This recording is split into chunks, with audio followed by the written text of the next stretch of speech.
Muchas gracias, Carlos. Bienvenida, Loida Pretis, viceministra de Cultura, a esta actividad de la Semana de Transversalización de la Universidad de La Salle, Costa Rica. El eje transversal de esta semana es comunicación, cultura y diversidad. Usted con su abordaje nos va a hacer profundizar en los temas de la cultura indígena y campesina. No son las únicas que construyen nuestra identidad como nación. Sin embargo, usted precisamente va a hacer referencia a ellas porque son parte de nuestro pasado y de un pasado que siempre debemos recordar para poderlo proyectar en nuestro presente y poderlo llevar hasta nuestro futuro. Y más en esta era digital en la que nos encontramos y por la que se está dando esta conferencia. Cuando pensamos también en el eje de comunicación, cultura y diversidad y los dos componentes desde la cultura campesina e indígena, esa población originaria, a mí inmediatamente se me vino a la memoria esa diversidad que compone nuestra cultura indígena y campesina. Inmediatamente pensé en temas como el pejibaye, el gallo pinto, la sopa de ropa vieja, y para hacer referencia también a otros grupos humanos que forman nuestra realidad costarricense, el rice and beans, sin olvidar el pollo, y la granizada o la resbaladera. Toda esa diversidad en estas comidas hace que nuestra cultura sea precisamente la que nos ha dado nuestra identidad. Que sigamos comunicándonos como ciudadanos, como lo hemos venido haciendo, ya que tenemos grandes valores y grandes retos que debemos afrontar como país, como nación. Gracias, Loida, por darnos esta conferencia, por iluminarnos desde el puesto que usted ocupa en este momento, en este ministerio, en este servicio al país. Bienvenida a la universidad y renuevo el agradecimiento. Muchas gracias, don Rodolfo. Vamos a presentar a doña Loida. Ella me dice que nada más la presente como Loida Pretis. Sin embargo, pues quisiera hacer alguna referencia a su trayectoria, por lo menos en lo laboral. Loida fue asesora de la ministra de Cultura y Juventud entre los años 2014 a 2020.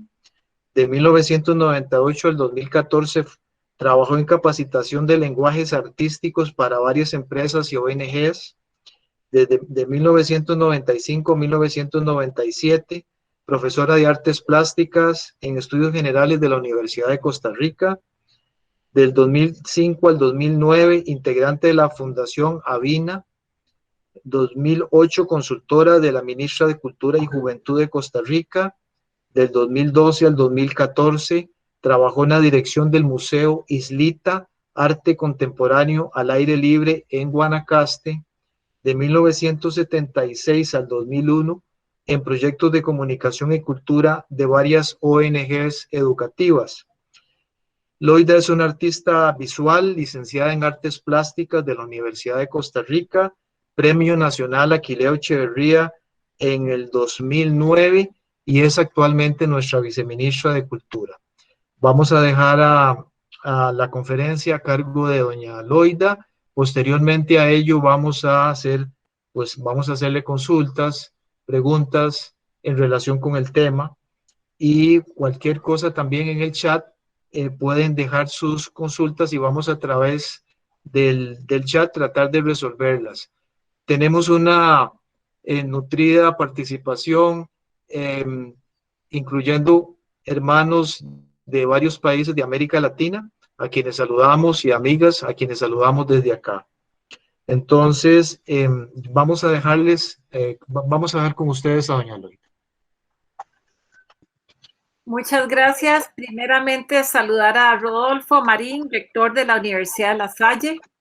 Un gran gusto conocerlo. Y a Carlos Bolaños, que lo conozco hace muchos años, que hemos podido coincidir en algunos momentos diferentes. Y bueno, muchas gracias a Randall, que nos está acompañando en la parte técnica también hoy.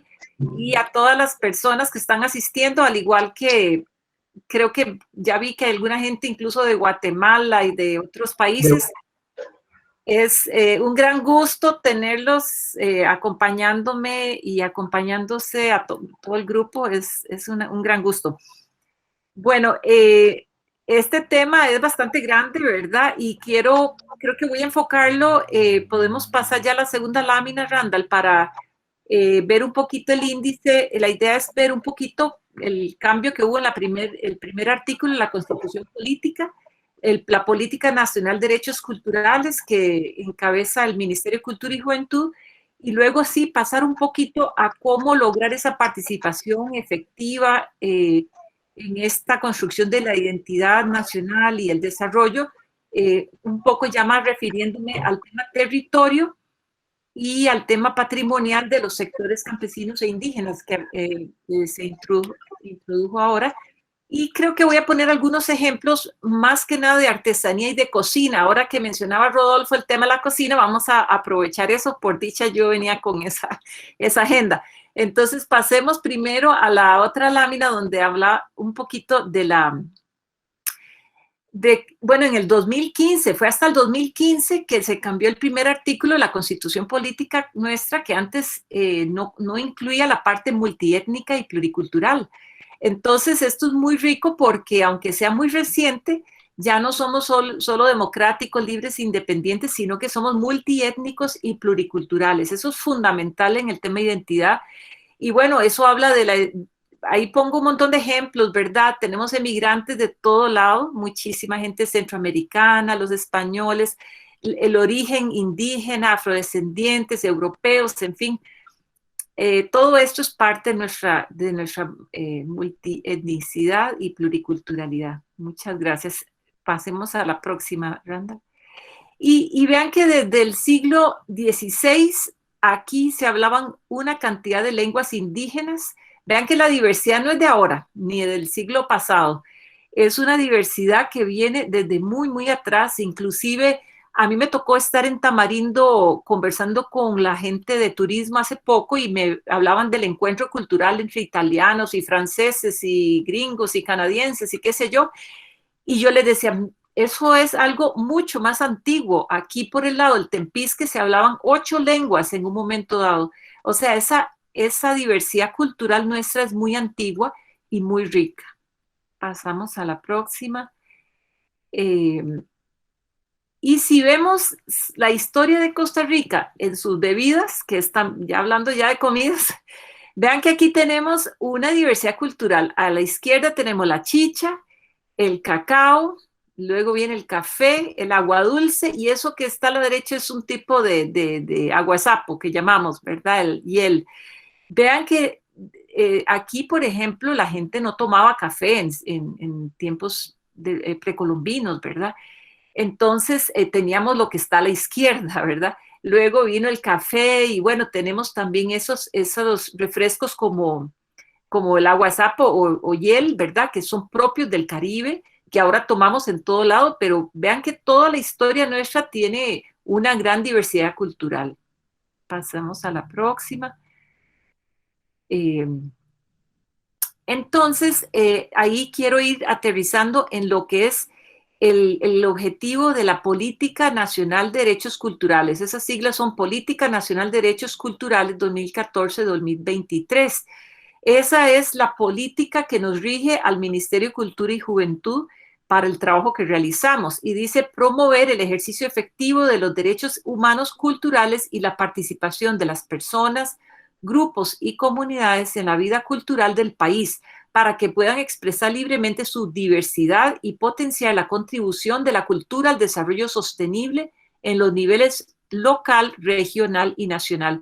Esto es muy importante porque habla entonces de esos derechos humanos culturales, de la participación de todos estos sectores de esta diversidad hacia el tema integra mucho el tema del desarrollo, ¿verdad? Ya no es solo que la gente participe, sino que haya desarrollo, que sea sostenible y que parta de lo local, ¿verdad? No solo esa visión de lo nacional, sino de lo más pequeño.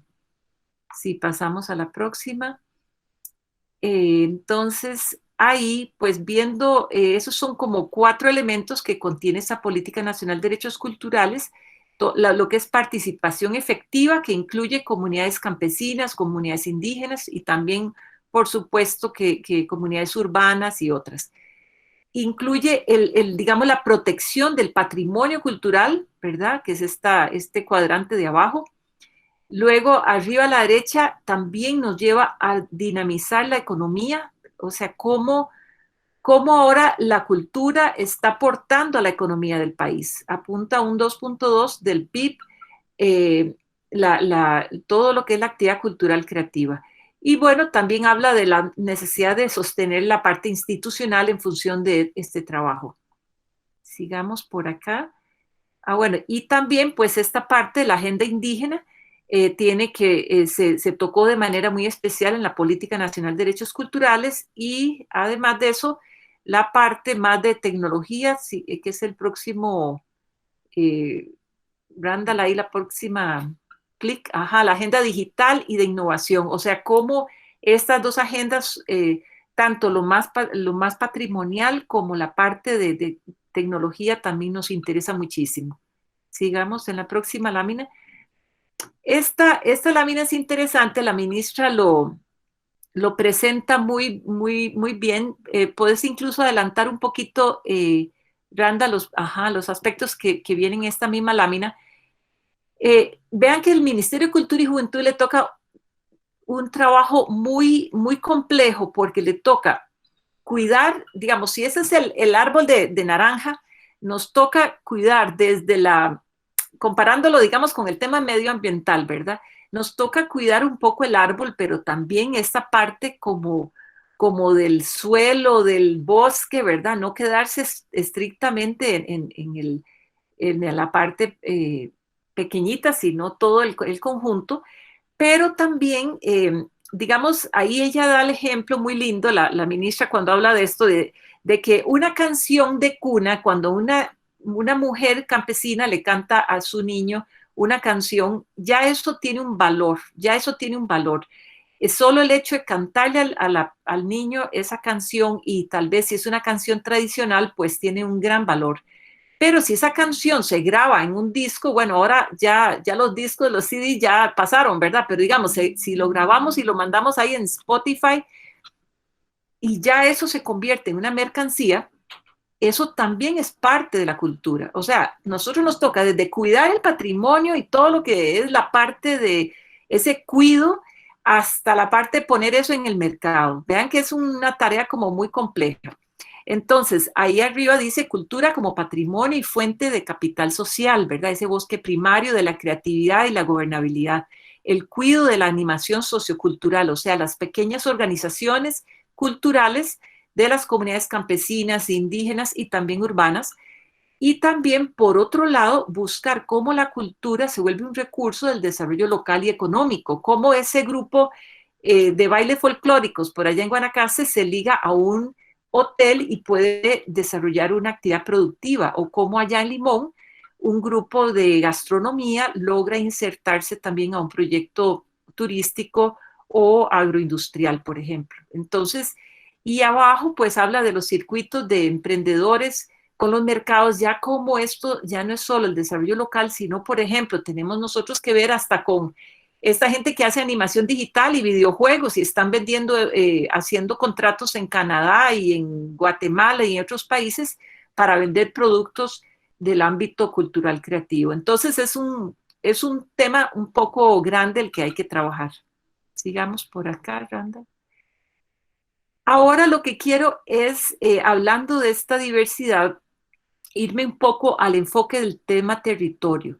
Ustedes saben que en nuestro país, pues empezamos hablando de provincias hace mucho tiempo. En la Constitución se habla de provincias, pero luego, a nivel de lo que fue Mideplan, pues se empezó a hablar de la importancia digamos que no era lo mismo lo que se vivía en Alajuela Centro a lo que se vive en los Chiles, ¿verdad? Todos sabemos que es una realidad completamente diferente. Entonces se empezó a plantear que en realidad había que pensar el país un poco más en términos de regiones, ¿verdad? Entonces hablamos de región Huetar Norte, región Brunca, región Chorotega, etcétera. Entonces eso ya nos va acercando un poco más a una lectura de lo que puede ser un poco esos climas, esas diferencias de lo regional, ¿verdad? Pero si seguimos en la próxima lámina, se ha hecho un esfuerzo todavía más detallado y a nivel de lo que es el INDER, le ha tocado el INDER, que es el antiguo, y el antiguo de lo que era el IDA, ¿verdad? Y antes ITCO, mucho más atrás, le tocó hacer un trabajo de convertir estas regiones en territorios. Entonces ya este concepto de lo territorial es muy interesante porque la gente que se ubica en cada territorio lo decidieron los mismos cantones. O sea, son, por ejemplo, ahí donde ven el rojo de la región Huetar Norte, en el punto 2, si no me equivoco, eso es Guatuso, Upala, Los Chiles. O sea, esos tres cantones se sienten parte de un territorio que se llama territorio norte-norte. ¿Por qué? Porque por su relación con la frontera, por su clima, por el tipo de producción, ¿verdad? Ellos son los que tienen los frijoles, los granos básicos, bueno, también ahora ahí está la piña, etcétera, pero hay una cierta cantidad de dinámicas que hacen que esos tres cantones se sientan como un solo territorio. Entonces, eso fue una definición de los propios cantones que participaron en conjunto con las instituciones en definir esto. Eso es muy interesante porque entonces cada cantón, perdón, cada territorio tiene como una lectura cultural de lo que son como territorio. Y cada territorio tiene un plan de trabajo específico donde se trata de lograr cierta inversión pública en estos territorios. Eso no quiere decir que eso esté trabajado con toda la profundidad que se requiere, todavía hace falta mucho mayor esfuerzo y nosotros como Ministerio de Cultura y Juventud nos toca apoyar muchísimo ahí porque son los elementos culturales que vamos conociendo desde otros ámbitos que pueden ayudar muchísimo a que instituciones como el INDER puedan, y los mismos cantones y sus municipalidades puedan profundizar en lo que es la realidad territorial. Pasamos a la próxima. Esto que no se ve muy bien, disculpen que es una lámina un poquito descolorida, pero esto es importante porque vean que aquí hay parte del problema a veces en nuestro país es que todas las instituciones dividen el país un poquito diferente.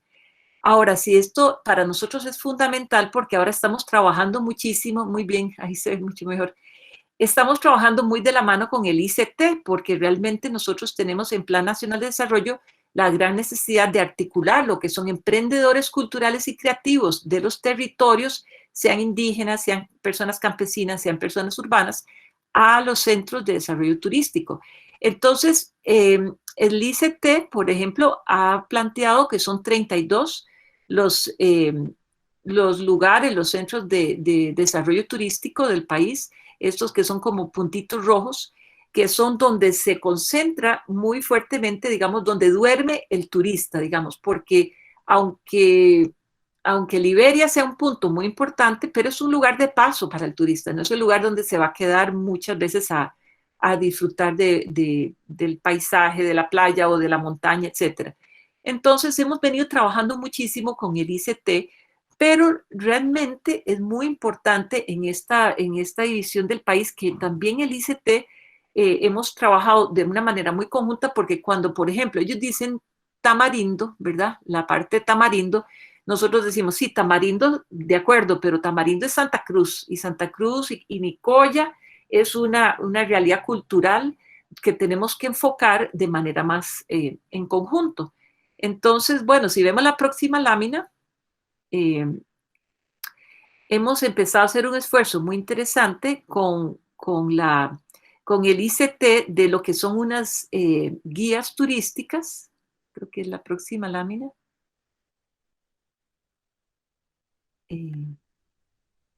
Ahí está. Sí, entonces si ustedes ven, por ejemplo, esa guía turística que está arriba a la izquierda, aunque fue pensada en función de lo que era tamarindo realmente incluye Tamarindo, Santa Cruz, Nicoya, porque realmente la visión que tenemos que tener de Tamarindo es a partir de estos cantones, de este espacio territorial que también plantea Linder, donde también vamos a ver todo lo que hay de atractivos, no solo naturales, no solo, digamos, donde hay hotelería, donde hay todo donde hay restaurantes y donde hay un banco o un hospital, etcétera, sino donde están, cuáles son las festividades. Yo los invito a que se metan a estas guías que están muy bonitas. Hemos trabajado bastante con el ICT en esto. Cada una de ellas tiene una lista de las festividades de la zona, tienen algunas de las manifestaciones culturales fundamentales, de la gastronomía, de algunos emprendedores culturales como artesanos, artesanas, ¿verdad? Entonces, no quise extenderme mucho en esto de las guías, pero ha sido para nosotros un esfuerzo lindísimo interinstitucional y eso lo han revisado las cámaras de turismo y las municipalidades de cada una de estas zonas. Entonces, ellos mismos también han dado un montón de elementos para mejorar estas guías y que pues nos sirvan a nosotros a todo el turismo nacional. También se van a hacer en otros idiomas luego. Y bueno, nos va acercando un poco como instituciones a esa realidad de estos sitios. Pasamos a la próxima. Para lograr este tipo de aporte que puede hacer el Ministerio de Cultura y Juventud para estas guías, pues nosotros también tenemos todo un trabajo que hemos venido realizando de inventarios culturales. Ahí se muestra, por ejemplo, el afiche del inventario cultural que se estaba realizando en Turrialba. Ustedes pueden meterse a la página del Ministerio de Cultura y Juventud y buscan, o en la parte de la Unidad de Cultura y Economía, Sí Cultura. Sí Cultura ha hecho una gran cantidad de inventarios culturales y también el Centro de Patrimonio, que está en el centro que dice Santa Cruz, eso fue un inventario cultural realizado por el Centro de Patrimonio eh, del Ministerio de Cultura y Juventud. Y también se han realizado pues otro tipo de inventarios más pequeños, como este directorio de artesanos de gastronomía y servicios, en el caso de Guaitil San Vicente, allá en esta zona. Entonces, ese es solo un ejemplo de algunos de ellos, pero ustedes pueden irse metiendo a la página del ministerio y pueden encontrar no solo esos inventarios, sino que existe una página que se llama Sí Cultura, donde hay un mapa cultural donde pueden ingresar y ver cuáles son las casas de la cultura, cuáles son los artesanos, cuáles son las personas que han recibido una beca taller y son personas que se destacan como en gastronomía, etcétera. Entonces, eso no me voy a alargar en eso, pero ustedes pueden entrar y creo que eso es un gran aporte a ir logrando, ir viendo la identidad cultural que hay en estas diversas regiones.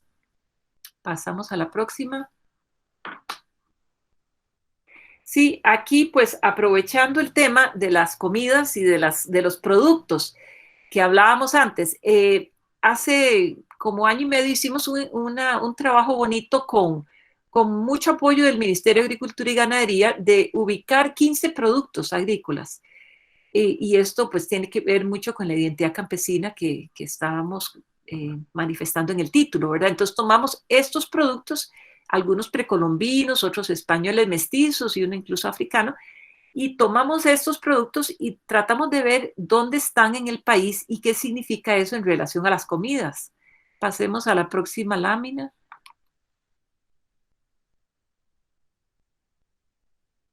Entonces, pues si empezamos a ver, estos son a ubicar así por regiones, donde es que hay más, por ejemplo, ya sabemos que pejibaye no hay en Guanacaste, casi no hay producción de pejibaye, pero por ejemplo, o por ejemplo, el chiverre no lo vamos a encontrar mucho en la región Brunca, ¿verdad? O etcétera. Entonces, pasemos a la próxima lámina. Eh, este fue un estudio muy, muy bonito porque ven, por ejemplo, el cacao, ahí se ve el color más oscurito, es donde hay más cantidad de cacao. Esto es muy interesante porque nos empieza a dar una identidad como georreferenciada de lo que es la producción y qué tiene que ver esto con esa identidad y lo que hay que promover. Por ejemplo, en este momento el cacao de Costa Rica se está promoviendo a nivel internacional a través de COMEX de una manera muy, muy importante y estamos tratando de agregarle valor desde lo cultural, o sea, decir no solo es un cultivo y un producto de muchísima calidad en términos de lo que significa el sabor, etcétera, sino que tiene una gran historia cultural desde los tiempos precolombinos. Pasemos a la próxima lámina.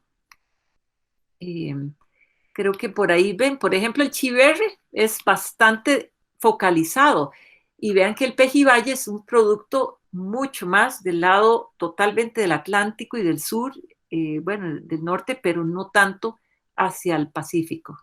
Sigamos. Esto nos va hablando mucho de la identidad de nuestro país. Ahí tenemos otros ejemplos de la yuca, del plátano. La importancia del plátano en el territorio indígena es clarísimo, ¿verdad? En lo que es Talamanca, por ejemplo, o la yuca en la región Huetar Norte, ¿verdad? La importancia que tiene la producción de la yuca ahí. Y esto es riquísimo también si uno se va atrás, históricamente hablando, ya hay otras cosas que también podrían explicarse. Sigamos. Entonces, bueno, si tomamos los 15 productos, vean que, por ejemplo, Turrialba es el único de los lugares que tiene todos los 15 productos. Para los que son turrialbeños, es realmente una zona muy, muy llena de productos agrícolas, ¿verdad? Es una zona muy rica en ese aspecto. Y pues eso no quiere decir que donde hay menos productos no haya una especialización importante a partir de lo que tienen, porque sabemos que, por ejemplo, en Guanacaste, que se manifiestan menos productos en la parte norte, pero la cultura del maíz es una maravilla y la gran cantidad de productos a partir del maíz es fenomenal. Entonces, pues eso es interesante. Sigamos en la próxima lámina. Nosotros hicimos en esa investigación, tomando fuentes secundarias de todos los certámenes de cocina que habían realizado el Centro de Patrimonio y algunas otras entidades, y sacamos 566 platillos. Obviamente hay más, pero eso fue lo que sacamos de esas fuentes secundarias que pudimos investigar. Pasamos a la próxima. Y de esos 566, imagínense que de los platillos nacionales, es que aquí no veo el número, pero creo que eran como 11 platillos que eran como muy comunes, ¿verdad? Todo el mundo, ¿verdad? Que tiene que ver con los picadillos y con el arroz con leche y todo esto, ¿verdad? La olla de carne, etcétera. El famoso casado o almuerzo campesino que se le llama también. Esos son los platos comunes, pero todos los demás son diversos. Eso es lo que es interesante, es que prueba lo diversísimos que somos a nivel nacional. Pasemos a la próxima lámina. Entonces, si tomamos algunos de estos productos, ¿verdad? Que investigamos, a mí todavía no me ha pasado la próxima lámina, yo creo que voy a pasar, ahora sí. En el maíz, por ejemplo, bueno, no puedo leer mucho porque está como chiquitico, pero acércalo, rándalo un poquitito, si se puede. No sé si puedes. Exacto. Entonces, mientras, digamos, en Guanacaste tenemos la chorreada, el chicheme de maíz pujagua, etcétera, ¿verdad? En cambio, digamos, hay ciertos tipos de pozol en el Valle Central o el pinolillo por allá, el arroz de maíz, etcétera. Bueno, esto es un ejemplo, no es esto tan rígido, ¿verdad? Porque tenemos en el sur, en la región Brunca, un montón de gente de Guanacaste que se fue para allá a trabajar en la bananera, etcétera. Esto no es así de rígido, pero esto es un ejemplo, bueno, de cómo tenemos una gran diversidad de platillos. Pasemos a la próxima, ese es el caso del maíz. En el caso del pejibaye, vean que no hay recetas en Guanacaste. De pronto vemos otra vez, ¿verdad? Que tenemos picadillo de palmito de pejibaye por ahí en Turrialba, crema de pejibaye, la chicha de pejibaye por allá en el norte, etcétera, ¿verdad? Entonces, estos son ejemplos de algunas de las recetas que se muestran aquí en el mapa, pero lo que más queremos es que se vea esa gran diversidad, ¿verdad? Sigamos con la próxima lámina para no extendernos demasiado. Con este tema de las comidas, que es apasionante y que realmente dentro de la cultura nos muestra, ahí está el caso del cacao también, ¿verdad? Desde el tiste hasta el chocolate y el fresco de cocoa, el maíz, que el cacao, ¿qué dice? Fermentado, creo. Bueno, en fin, hay un montón de perdón, tostado. Entonces, ahí fue muy lindo este trabajo y el trabajo gráfico que se pudo hacer de parte del Centro de Patrimonio en este sentido. Pasemos a la próxima lámina. Creo que nos fuimos. Sí, ahí está el frijol. Podemos seguir porque ya ahí como que se va repitiendo. Sí, y luego, por ejemplo, en la parte ya cuando empezamos a hablar de otras cosas, por ejemplo, la caña, vea que ahí podemos ubicar los trapiches, dónde está la cultura del trapiche, dónde, por ejemplo, en San Pablo León Cortés hay una gran cantidad de trapiches, ya mucho menos que antes, pero son zonas del país donde hay toda una cultura alrededor de identitaria alrededor del trapiche. A mí me tocó estar el fin de semana pasado en Mora, y en Mora, ahí en una parte que se llama Picagres, hay un trapiche con producción orgánica y que están vendiendo en el automercado. Entonces ven como ya ahí tenemos también el trapiche, pero con elementos de innovación basados en toda esta temática. Sigamos en la próxima lámina. Entonces, pues decirles aquí nada más como para cerrar el tema de las comidas, el tema de que en el Centro de Patrimonio ustedes pueden ver esta, donde dice cocina tradicional costarricense de Limón, por ejemplo, hay, si no me equivoco, son 9 de estos cuadernos regionales donde ustedes pueden encontrar eso. Está hecho todo con base en la participación de la comunidad, personas que han mandado recetas, un certamen de pura participación comunitaria, pero también hay trabajos muy específicos, como ese que dice sabores de Talamanca o comidas tradicionales nicoyanas. Ya esos son a veces trabajos que son una beca taller, que son un financiamiento que se le da a una persona específica que solicita un apoyo económico para recoger la parte patrimonial de su comunidad. Entonces, por ejemplo, en Sarapiquí también hay un trabajo muy reciente, un recetario de comidas tradicionales de Sarapiquí. Esto lo pueden buscar también en la Dirección de Cultura, que es parte del Ministerio de Cultura y Juventud. La Dirección de Cultura tiene una sección que se llama Becas Taller. Ahí vienen todos los informes de las becas taller y hay bastantes que son sobre comidas y otras, obviamente, sobre muchos otros temas también patrimoniales. Pasemos a la próxima lámina. Bueno, pero entonces todo no es comida, ¿verdad? Y hay otras expresiones del patrimonio cultural inmaterial. Entonces aquí quería mostrarles que dentro de las, digamos, dentro del patrimonio cultural inmaterial que ya tiene declaratoria, porque hay cosas que están ahí pero no tienen declaratoria, ¿verdad? Tenemos algunos ejemplos. Por ejemplo, el swing criollo es un arte del espectáculo, es patrimonio cultural inmaterial de nuestro país. Tiene cierta influencia extranjera de Colombia, pero la forma en que se practica, la forma en que se ha desarrollado en el país, tiene una gran identidad nuestra. Eso es patrimonio cultural inmaterial.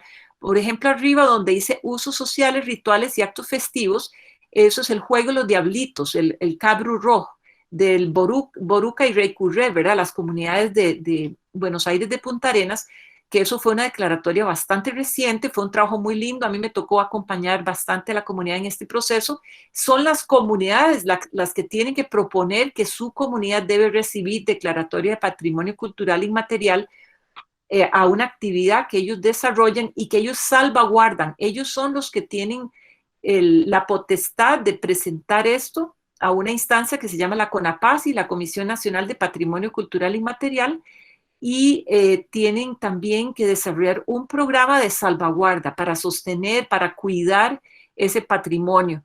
Pues también tenemos en otro caso el calipso limonense, ¿verdad? Este es una de las tradiciones orales y musicales muy importantes de nuestro país. Y, por ejemplo, en caso de la artesanía tenemos lo que es la cerámica chorotega, que tiene una declaratoria Patrimonio Cultural Inmaterial. Pues así hay varias más, ¿verdad? Esos son algunos ejemplos. Pasemos entonces a darles algunos ejemplos. Ahora, bueno, quería hablar del tema de identidad. Sí, sigamos a esta próxima de identidad campesina o indígena.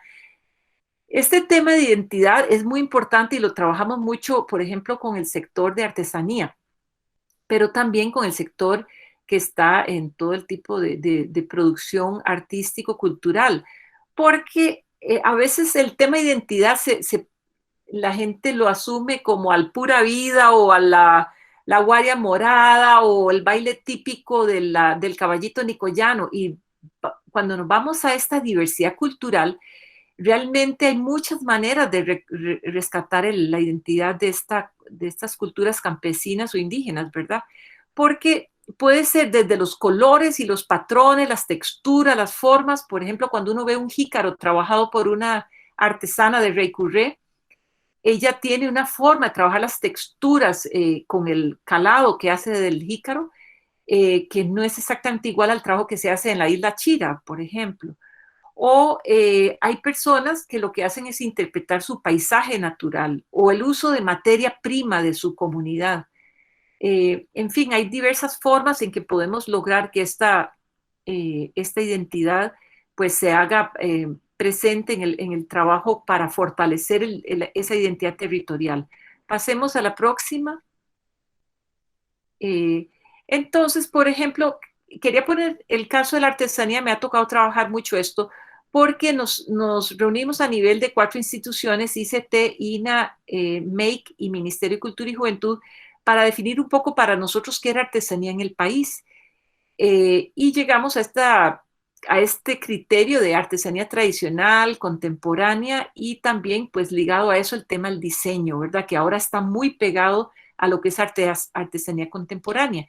Dentro de la artesanía tradicional está la indígena y la mestiza, y luego en la contemporánea tenemos neoartesanía y souvenir artesanal. Vamos a ver algunos ejemplos en la próxima lámina.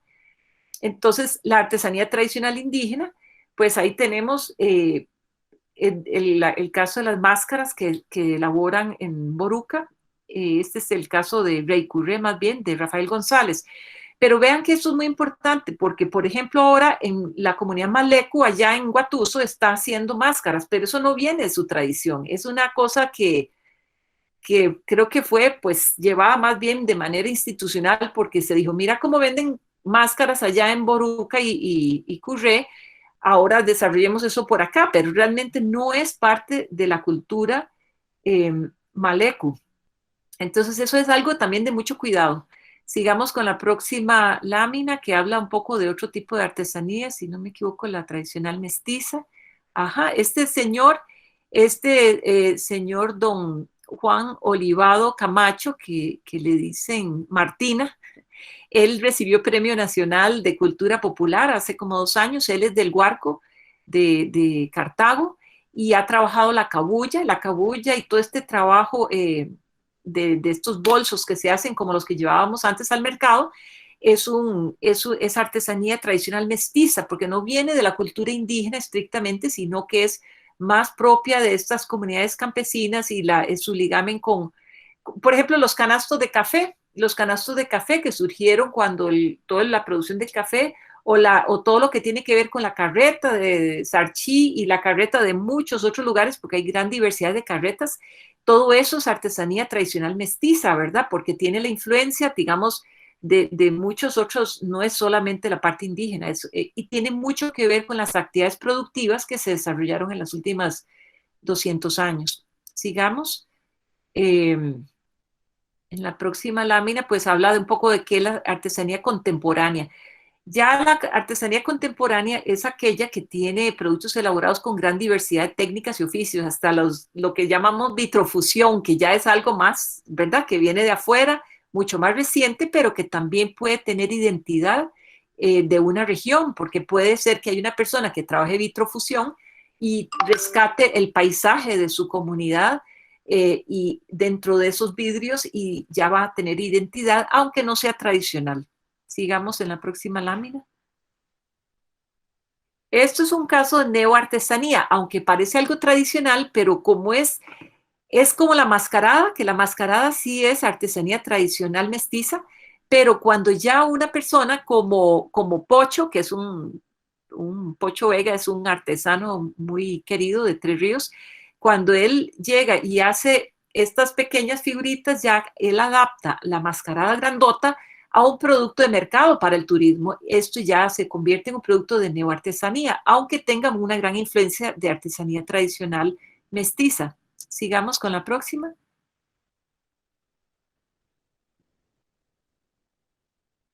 Ahí tenemos otros ejemplos y me gusta porque son todos de zonas, digamos, campesinas o rurales, ¿verdad? El caso de Sarapiquí, personas que venían trabajando allá arriba. Marielos Corea trabajaba con el vástago del plátano y ahora está desarrollando un producto contemporáneo, unas lámparas que pueden tener pueden acceder a nuevos mercados. Ahí vemos la importancia de la innovación, ¿verdad? No solo la tradición y lo patrimonial, sino la innovación.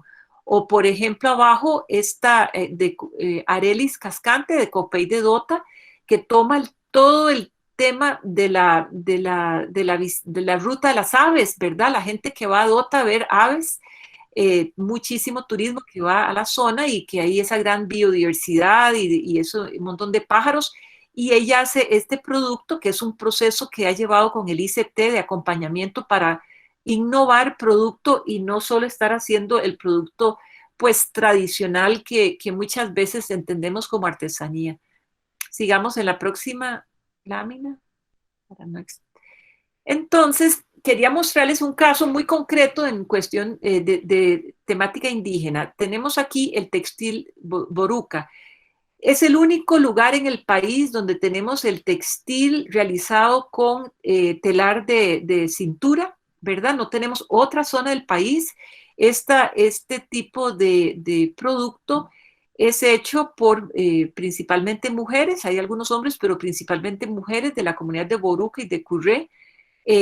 A la izquierda vemos la vestimenta, antes lo vestían las mujeres, esta ropa.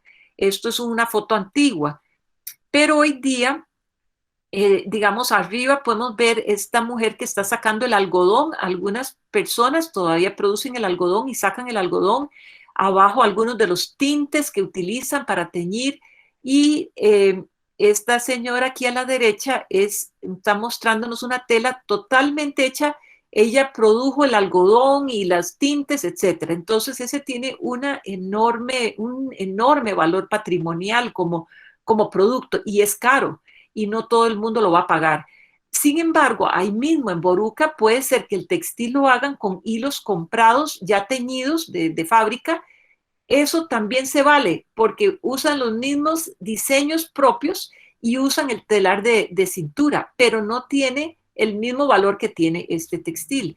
Pasemos a la próxima lámina para que hablemos un poco de qué sucede cuando se encuentra un diseñador como Álvaro Núñez, que es un diseñador del mundo contemporáneo, estudiado en la universidad, que llega y él se encuentra con estas señoras de Boruca y resulta que hace un producto que tiene esa relación entre diseñador y artesano. Esto también se vale, pero esto se vale con mucho cuidado y con mucho respeto y con muchos acuerdos, perdón, acuerdos. En este caso, él hizo un acuerdo por escrito con la Asociación de las Mujeres de Boruca, AMAB. Eso se ha estado incluso revisando porque vean que aquí hay propiedad intelectual de las comunidades indígenas y es muy delicado lo que puede suceder si él no le da el crédito correspondiente. Entonces vean que él aquí está en el Fashion Week de Mercedes-Benz desfilando después de que sus productos, esos bolsos y esos collares que tienen textil de Boruca integrados en el producto, pero él en el momento que aparece en ese Fashion Week, atrás, eso no es estático, ese era un video de las mujeres que elaboraron los textiles. Eso es un reconocimiento, el mínimo reconocimiento que tendría que haber en términos de propiedad intelectual para esta comunidad. Pero también, si ustedes se meten a la página que él tiene de Autóctono en el Facebook, ahí ustedes van a ver que él constantemente hace la referencia a quiénes son estas personas, qué hacen y por qué lo hacen. Y ahí, de esta manera, estamos hablando de una relación que puede existir, aunque obviamente también la comunidad Boruca vende sus propios productos de manera directa, de muchas maneras. Sigamos en la próxima lámina.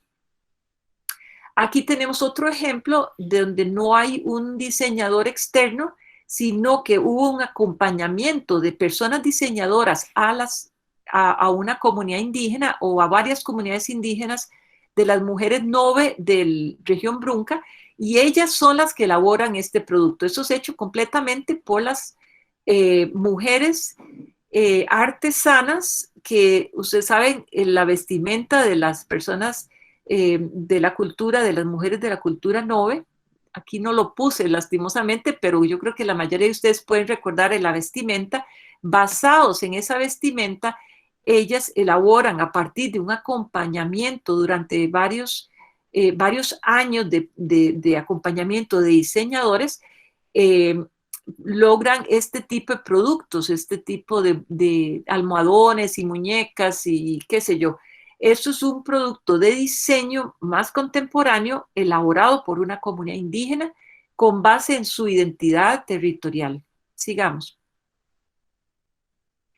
Y aquí pues nos vamos a enfrentar a este tema de propiedad intelectual. Aquí vamos a ver un caso de un diseñador que no le pidió permiso a la comunidad, que usa una máscara boruca y tiene esta marca. Esto fue todo un problema. La comunidad boruca ha reclamado de diversas maneras situaciones como estas, porque son situaciones donde ellos han estado. Por ejemplo, la comunidad boruca incluso hizo un reclamo ante el registro de la propiedad porque una cerveza artesanal en Costa Rica quiso ponerle a su cerveza el nombre de boruca, y la comunidad, con apoyo de algunos abogados, hizo todo un escrito larguísimo, importante, explicando por qué la palabra boruca se refería a un aspecto patrimonial fundamental de ellos, y no querían que la cerveza llevara ese nombre. Bueno, para la comunidad, ellos dicen lastimosamente, en vez de poder crear jurisprudencia, la gente de esta cerveza retiró el nombre y no avanzó más. Entonces, pues, por lo menos hubo ese respeto, pero realmente lo que la comunidad indígena quería es que se desarrollara, pues, digamos, que se creara jurisprudencia donde se viera que estos nombres no pueden ser utilizados así nomás.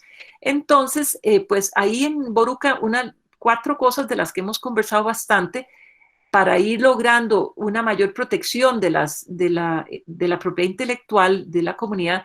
Pues la ley indígena habla de varios aspectos de protección de las comunidades.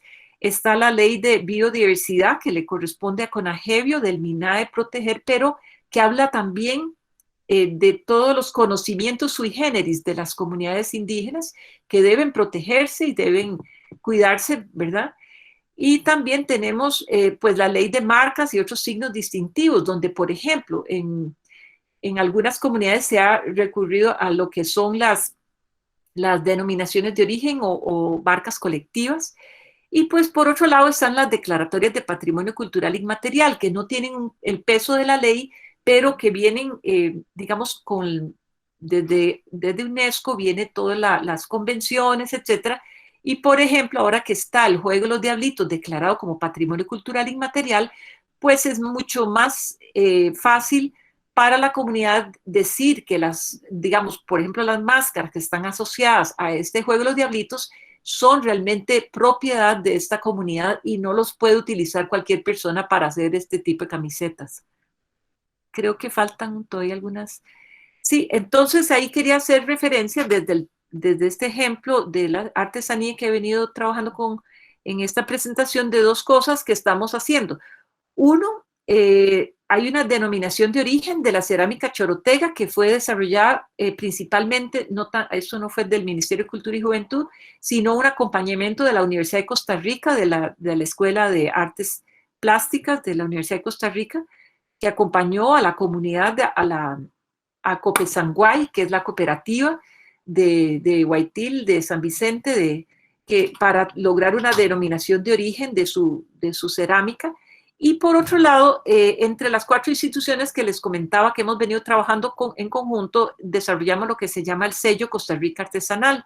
Este es un sello que, aunque es para todos los artesanos del país, pero por ejemplo, ahora que les daba el ejemplo, si una persona de la comunidad Maleku llega con una máscara, a querer ponerle el sello, el equipo que le toca poner el sello no se lo va a poner a esa máscara porque no es de su origen. O si una persona por ejemplo, pasó que una persona artesana de Cartago estaba trabajando algo sobre el juego de los diablitos en papel maché, eso tampoco va a recibir un sello de Costa Rica artesanal porque es propio de la comunidad de Boruca. Entonces, si bien no es una denominación de origen propia de una comunidad indígena, pero sí es muy útil en términos de ir diferenciando lo que son esas expresiones. Sigamos en la próxima lámina, ya estoy terminando.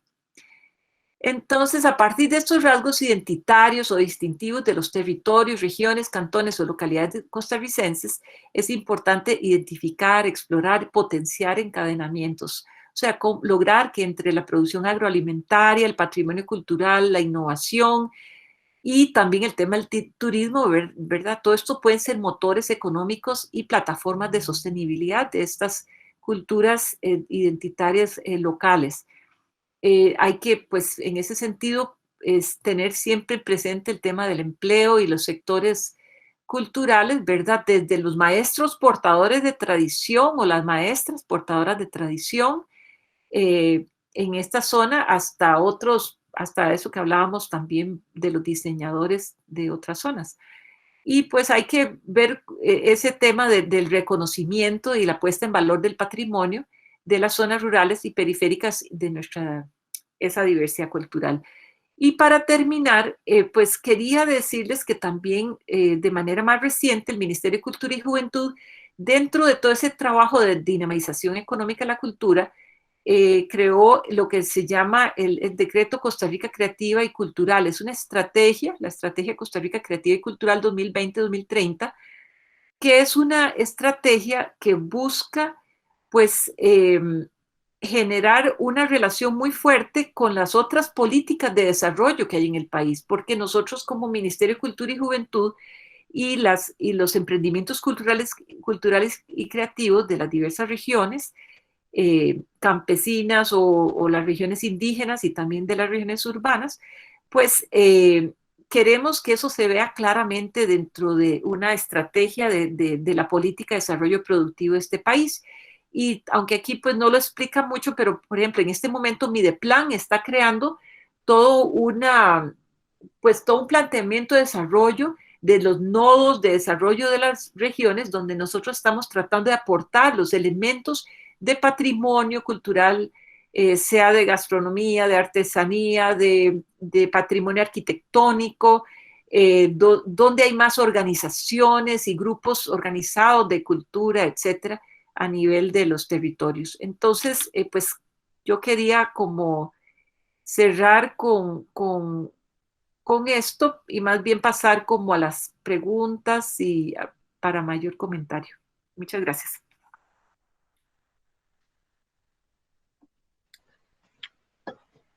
Muchísimas gracias a Loida por esa excelente presentación, interesantísimo, esa relación de cultura, diversidad,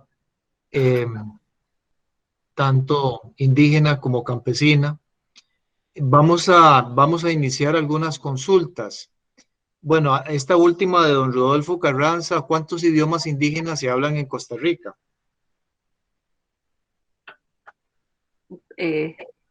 Buena pregunta. Ahorita son varias. Vieras que yo no me acuerdo con exactitud, yo soy malísima para los números, pero ahí en la lengua boruca se está perdiendo bastante.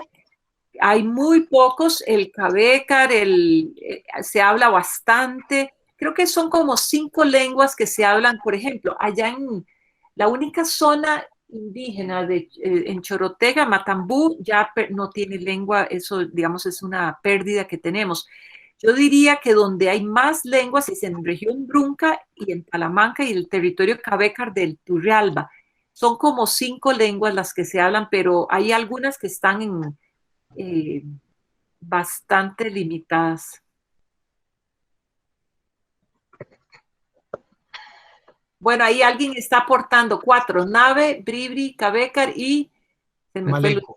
Maleco. Maleco, sí, región Huetar Norte sí se habla maleco. Muchas gracias. Hola, muy buenas tardes. Adelante. Buenas tardes. Muchas gracias, buenas noches. Quería, bueno, por un lado agradecer a doña Loida por su excelente conferencia que me encantó, la verdad.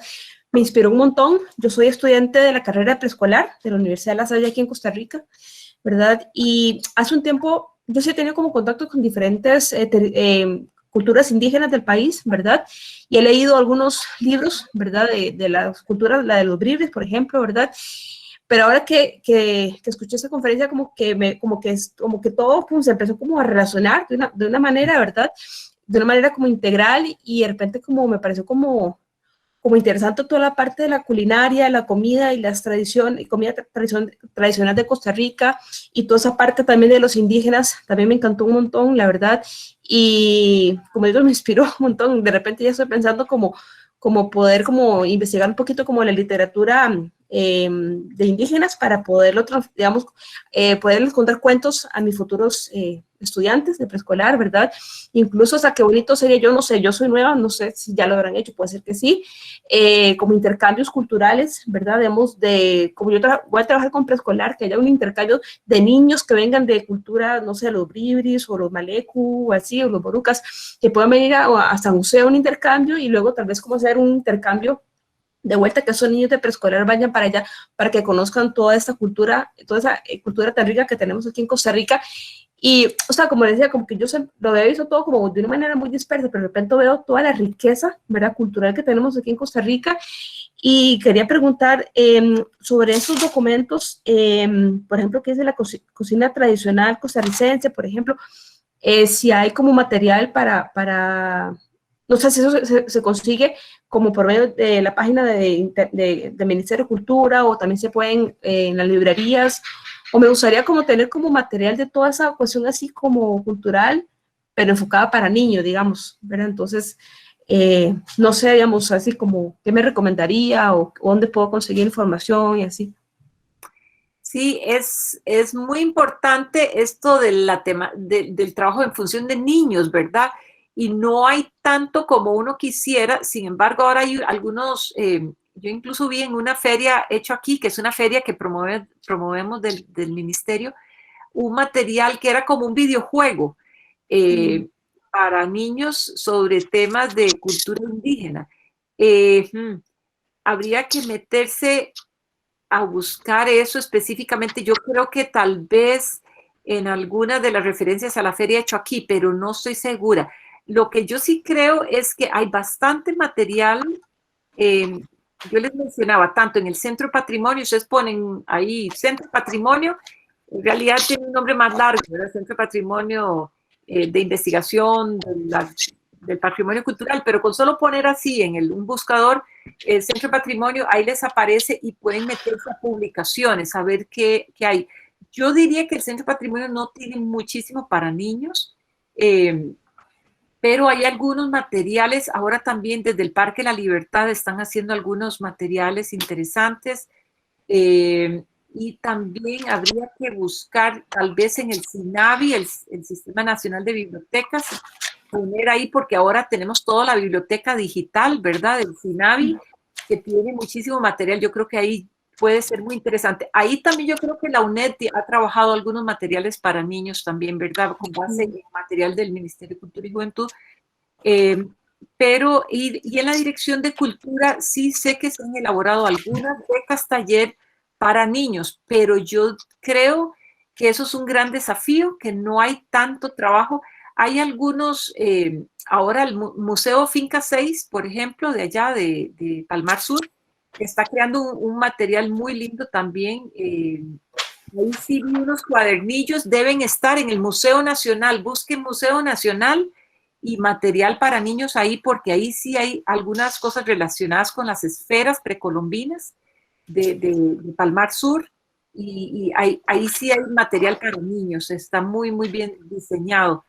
Pero qué buena acotación, porque realmente a veces uno no tiene esa diferenciación del material para niños en específico, ¿verdad? A mano, así como diferenciado en las páginas, y yo creo que eso es fundamental hacerlo, ¿verdad? Pero yo creo que se puede meter ahí a varios de esos sitios de las becas taller del Ministerio de la Dirección de Cultura, INAVI y Museo Nacional y Centro de Patrimonio. Yo creo que son como las fuentes nuestras, por lo menos desde el Ministerio. Muchas gracias, señora Loida. Muchas gracias. Tenemos varios comentarios y algunas personas han levantado la mano. Yo quisiera de verdad agradecer la presencia, por ejemplo, de don Rodolfo Carranza, que está desde Guatemala y que nos aporta, imagínense, toda la riqueza cultural indígena Guatemala. También está Claudia de Bolivia. Tal vez si ellos quisieran en algún momento hacer algún comentario sobre esa riqueza cultural indígena y lo que representa para nuestra América Latina. También teníamos a don Edwin Cárcamo, que nos había levantado la mano, y Daniel Araya nos pregunta qué apoyo brinda el Consejo de Ministros de Cultura del Sistema de Integración Centroamericana. ¿Existen estrategias comunitarias indígenas y campesinas que el país está implementando? Tal vez voy a darle la consulta a don... tal vez le paso a doña Loida la consulta a don Daniel, y le repito a doña Claudia y a don Rodolfo que si quisieran hacer algún comentario, pues son bienvenidos los hermanos. Doña Loida, entonces no sé qué piensa, que si nos puede brindar alguna información sobre la situación con el Consejo de Ministros. Entiendo que Costa Rica en estos momentos es el presidente temporal del Sistema de Integración Centroamericana. Entonces, no sé si hay alguna estrategia que se esté planteando para este periodo. Sí, no, lo que quería decir primeramente es que estamos en digamos, en términos de la cuestión indígena, hay mucho trabajo en territorio indígena de parte de la Dirección de Cultura del Ministerio de Cultura y Juventud, al igual que todo lo que es el Viceministerio de Juventud ha trabajado muchísimo, el Consejo de la Persona Joven ha estado trabajando muy fuertemente en territorio indígena y ha incluido muchísimo a la visión del sector indígena. Yo no sé si se pudo sumar Margaret, pero ella podría, Margaret Solana, la viceministra de Juventud, del Ministerio de Cultura y Juventud, se ha estado trabajando muy fuerte porque pues es una deuda de muchísimos años, ¿verdad? Y nosotros lo que hemos podido como ministerio es más hablar de la participación en general de los diversos sectores, porque también están los sectores de afrodescendencia y los sectores más rurales y los sectores urbanos, etcétera. Ahora, a nivel específico de la cuestión indígena, también en Casa Presidencial hay digamos que el Ministerio de la Presidencia tiene digamos, departamento específico sobre la temática indígena que le ha tocado pues acompañar todo el proceso de la consulta indígena que se realizó durante la administración pasada y que en este momento pues están desarrollando una serie de procesos a partir de esa consulta indígena para que las comunidades indígenas del país puedan definir en sus territorios sus formas de gobernanza de manera más clara en relación a todo esta, digamos, pero digamos, yo no manejo el detalle a nivel centroamericano de las estrategias en este momento. Hay algunas consultas, hay muchas consultas, pero bueno, nos dice doña Lidia Joana Hernández, que es docente de español, que plantea que se debería intentar implementar más textos literarios de algunas de las culturas indígenas de nuestro país en nuestro programa de estudio. ¿Hay algún programa dirigido a prevenir la extinción de lenguas originarias? Luego también teníamos un mensaje desde México, perdón, parece que se me borró. Buenas noches desde México. ¿Hay algún programa dirigido a prevenir la extinción de sus lenguas originarias? Por ejemplo, ¿Sí? en Turrialba, en el territorio de Cabecar, digamos, el Ministerio de Educación Pública, las clases son en Cabecar, ¿verdad? Yo pude estar ahí en algunas escuelas donde todo el material es en lengua Cabecar. Entonces, hay algunos esfuerzos importantes del Ministerio de Educación Pública. Más que nosotros, el Ministerio de Educación Pública ha hecho un gran esfuerzo y gracias a las mismas exigencias de las comunidades indígenas del país, ¿verdad? Entonces, en estas comunidades, por ejemplo, ahora en el tema del COVID-19, pude observar que se creó también material específico en lenguas, en las diversas lenguas indígenas nuestras, para para las poblaciones, etcétera, ¿verdad? Pero sí, yo diría que el que ha hecho mayor esfuerzo en este campo es el Ministerio de Educación Pública. Lo que nosotros hemos hecho como Ministerio de Cultura y Juventud, por ejemplo, son financiamientos de los fondos concursables que tenemos.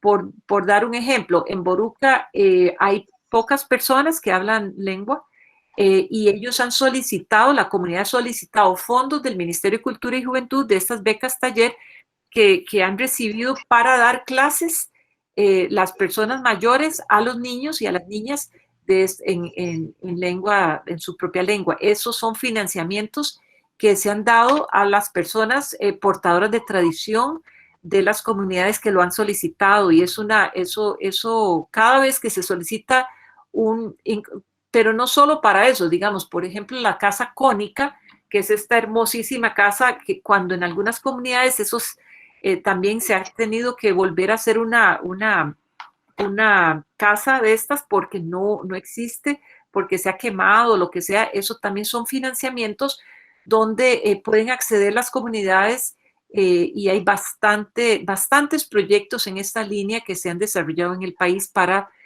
fortalecer las diversas expresiones, no solo la lengua, sino la gastronomía y algunas prácticas artesanales y otras. Muchas gracias.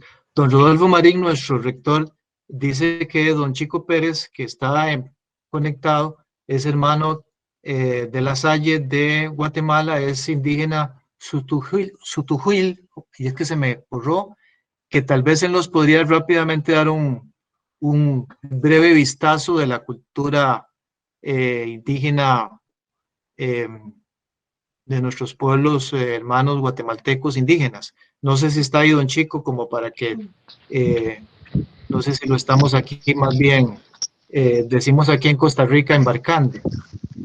Bueno, no sé si me escuchan. ¿Me oyen? Don Chico, lo escuchamos. Sí, lo escuchamos.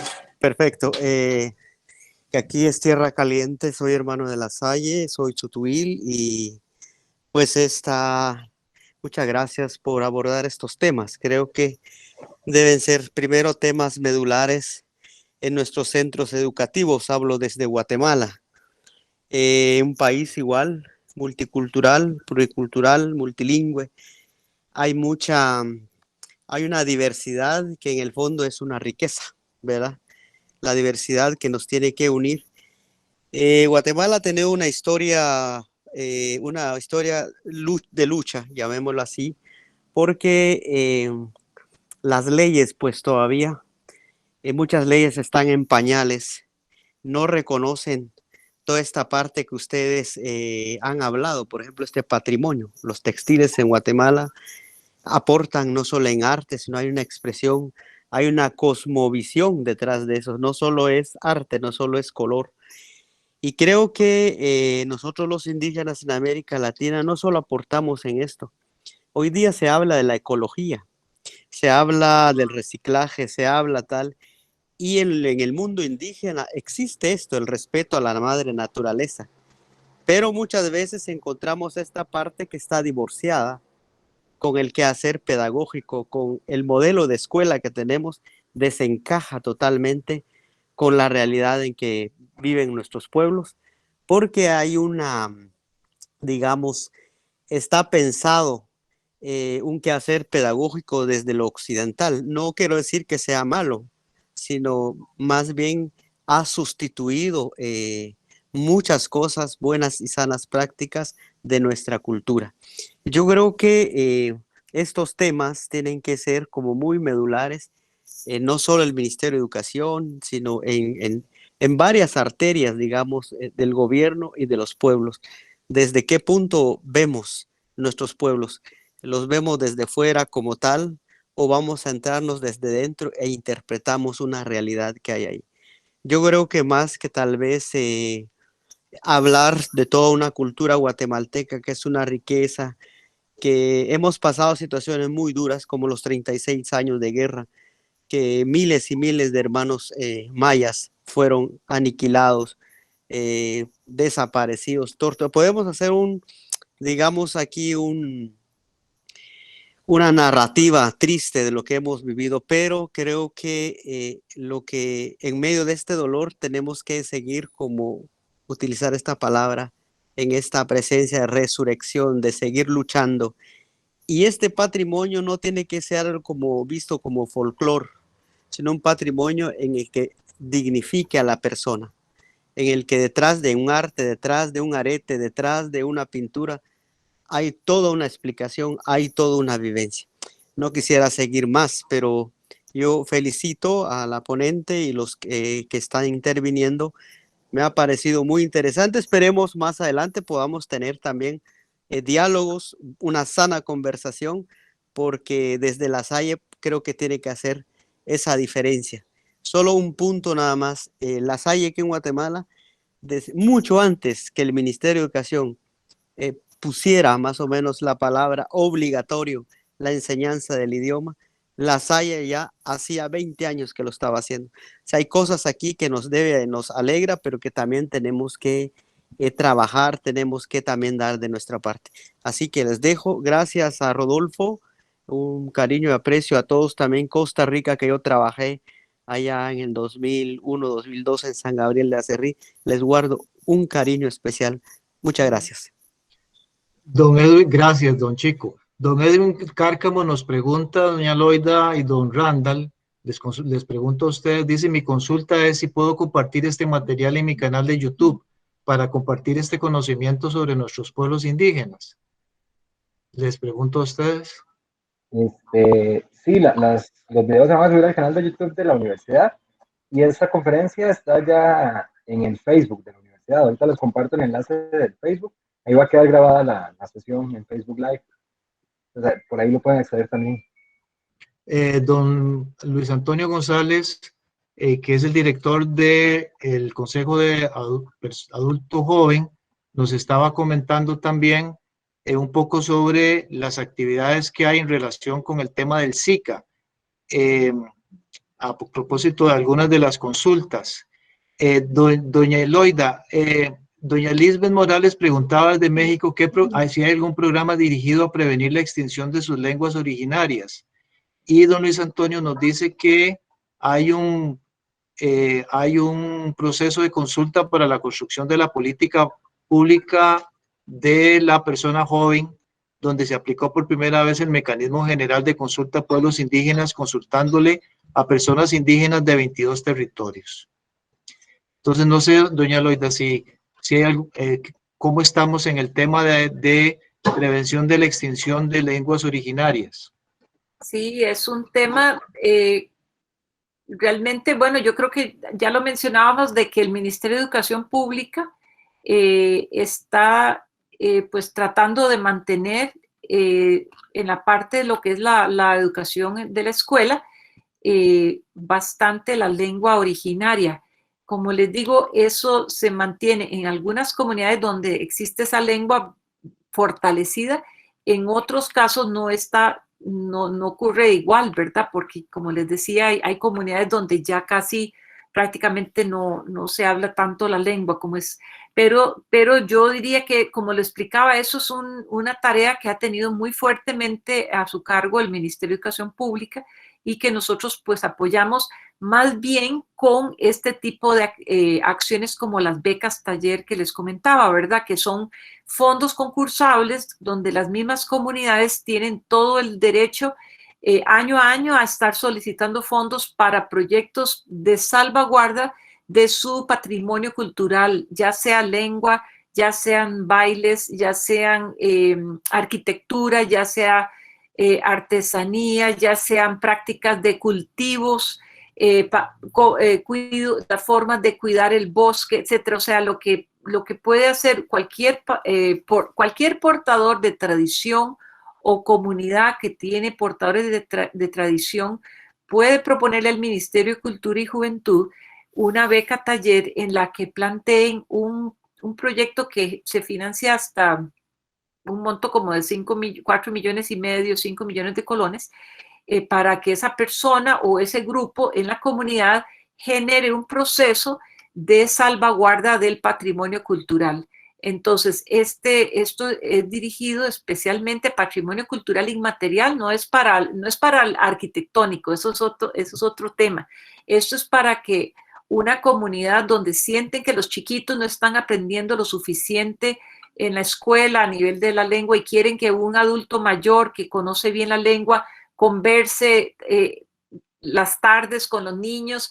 Este tipo de proyecto se ha planteado muchísimas veces y ha sido financiado para que esta persona reciba un aporte económico y se dé el transporte o lo requerido para que estos niños puedan participar de estas sesiones. Entonces son esos los trabajos que se realizan, pues son, diría yo que un poco limitados, pero eso es lo que tenemos a nivel de Ministerio de Cultura y Juventud. Y es más bien el Ministerio de Educación Pública la que se ha encargado más que nada de lograr que en las comunidades donde se habla lengua indígena se mantenga material didáctico y profesores locales. Por ejemplo, en Terraba hay profesores de la propia comunidad que dan las clases en los colegios y que más bien ellos lo exigen así, tal cual, la comunidad de Terraba, etcétera, ¿verdad? Entonces ahí hay una defensa que hace la misma comunidad con apoyo del Ministerio de Educación Pública en el caso de las lenguas. Pero lo que quería mencionar aquí es que todo este desafío que hablaban desde Guatemala, don Chico y otros, pues aquí hemos tenido realmente un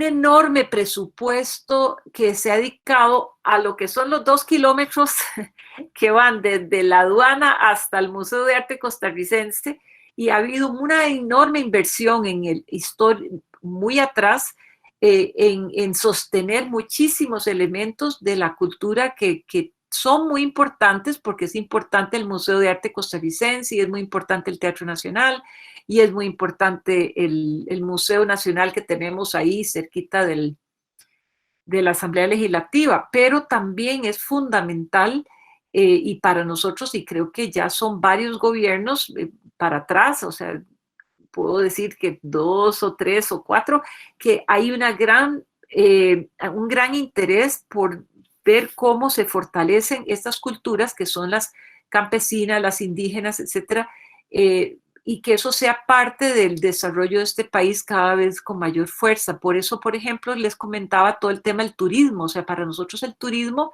que se ha enfocado muchísimo en sol y playa o en parques nacionales, también puede acercarse muchísimo a las organizaciones y los grupos comunitarios que con todo el respeto y con todo el cuidado que eso merece, con todo el permiso de la comunidad, con toda la participación de la comunidad y no que sea una extracción de otras personas externas que se aprovechen de la comunidad, son formas en que estas comunidades pueden fortalecer sus elementos de cultura y pueden también tener mayor sostén económico, ¿verdad?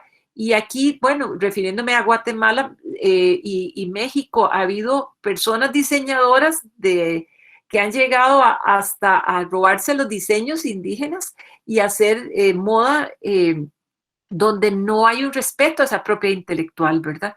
Entonces aquí se trata de más bien de cómo fortalecer que las propias comunidades o bien los diseñadores en articulación con las comunidades, pero con todo un acuerdo muy, muy bien establecido, se desarrollan diversos tipos de productos para el mercado que ayuden a la sostenibilidad también, porque mucho del patrimonio se puede sostener si hay una organización comunitaria, pero también si hay una economía que lo fortalezca.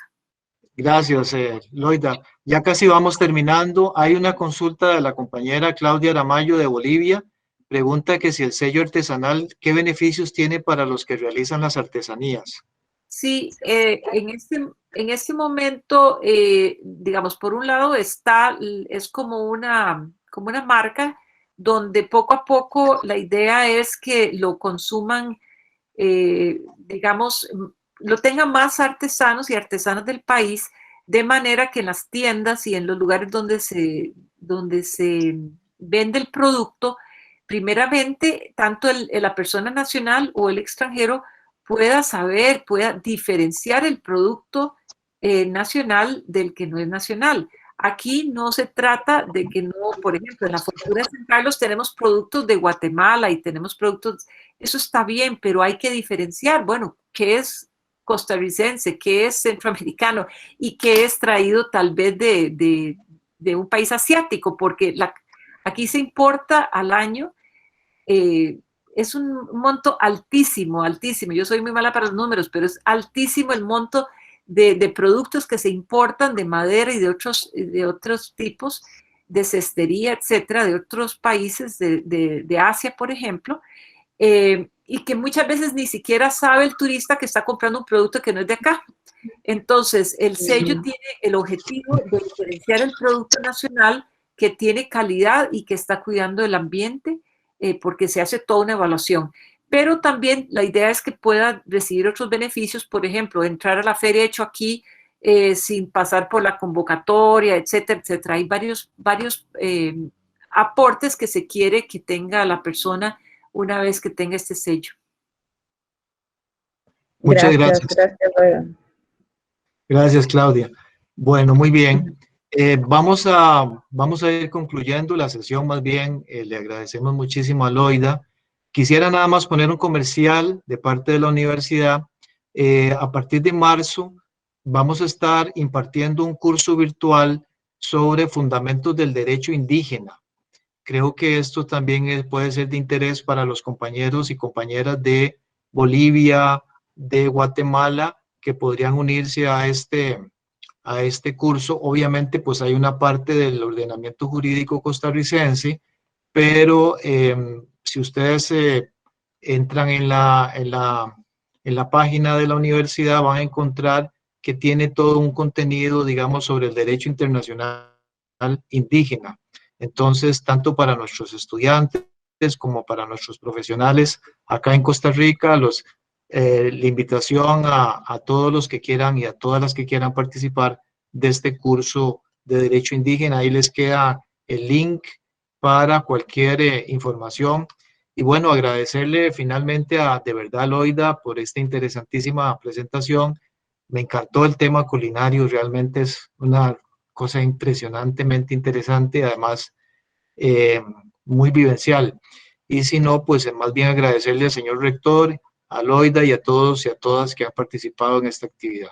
Loida, te vamos a enviar un agradecimiento con un certificadito, pero va a ser ahora digital, ¿verdad? En estos tiempos modernos y tan difíciles, pero te agradecemos muchísimo y adelante con ese ministerio.